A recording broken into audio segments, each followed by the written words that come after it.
Abu Nawas adalah pujangga Arab dan merupakan salah satu penyair terbesar sastra Arab klasik.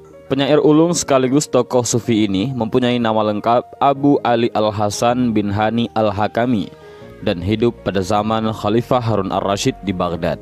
Pada suatu hari di kerajaan Harun Ar-Rasyid telah terjadi huru-hara. Rakyatnya tidak lagi mendapat ketenangan seperti biasanya karena telah terjadi penculikan dan pembunuhan yang misterius. Raja dan para prajuritnya akhirnya mengetahui bahwa huru-hara tersebut bukan datang dari musuh, namun dari dalam istana sendiri yang diotaki oleh para menterinya.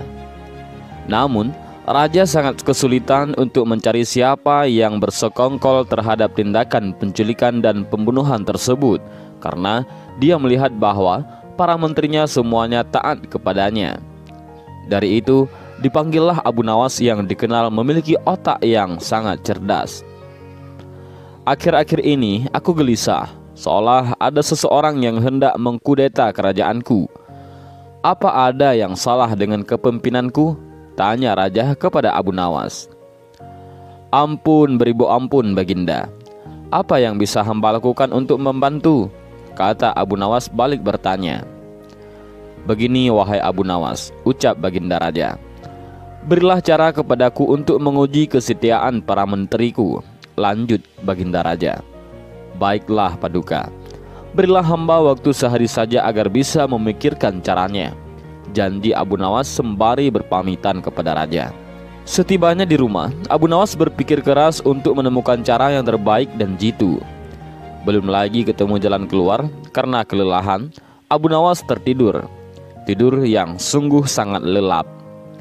Pada keesokan harinya, ketika ia hendak salat subuh, Abu Nawas tersadar masih punya pekerjaan rumah dari Baginda yang belum terjawab. Terpenting salat dulu, urusan kerajaan biarlah nanti saja, pikir Abu Nawas. Ia pun mencari sorban.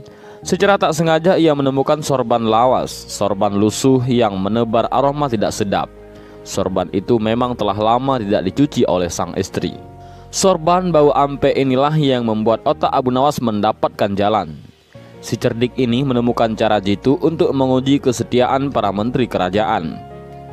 Setelah sholat subuh, Abu Nawas pun segera bergegas menuju istana menghadap Raja Harun Ar-Rasyid. Ia meminta Baginda Raja bersandiwara seolah telah memiliki sorban sakti.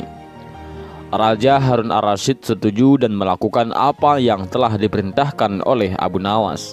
Setelah itu, maka dikumpulkanlah kelima menterinya untuk menghadap. Di hadapan para menteri itu, Baginda Raja mengatakan bahwa ia telah mendapat hadiah berupa sorban sakti hasil pemberian dari kerajaan lain. Dan salah satu kesaktian sorban itu adalah bisa menentukan masa depan kerajaan di masa yang akan datang. Wahai para menteriku, bantulah aku untuk menentukan masa depan negeri ini, titah Baginda Raja. Bagaimana caranya wahai Baginda? Tanya salah seorang menteri. Masing-masing dari kalian coba ciumlah sorban hadiah ini secara bergantian. Apabila berbau wangi, maka kerajaan ini akan abadi. Namun bila baunya busuk, maka kerajaan ini tidak akan lama lagi akan segera runtuh. Jelas Baginda Raja. Sesuai dengan perintah raja, para menteri satu persatu memasuki ruangan untuk mencium sorban sakti tersebut. Setelah semuanya telah mendapatkan giliran, maka dikumpulkanlah lagi menteri-menterinya. Bagaimana baunya? Tanya Baginda Raja. Sorban ini baunya sangat harum. Niscaya kerajaan ini akan abadi, jawab menteri pertama.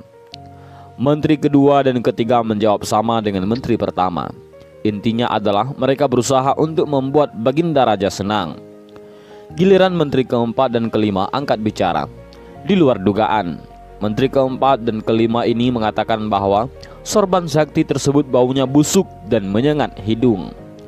Mendengar pernyataan menteri keempat dan kelima itu, Baginda Raja akhirnya membuka rahasia bahwa sorban yang dibilang sakti tersebut sejatinya milik Abu Nawas yang sudah usang dan tidak dicuci sama sekali.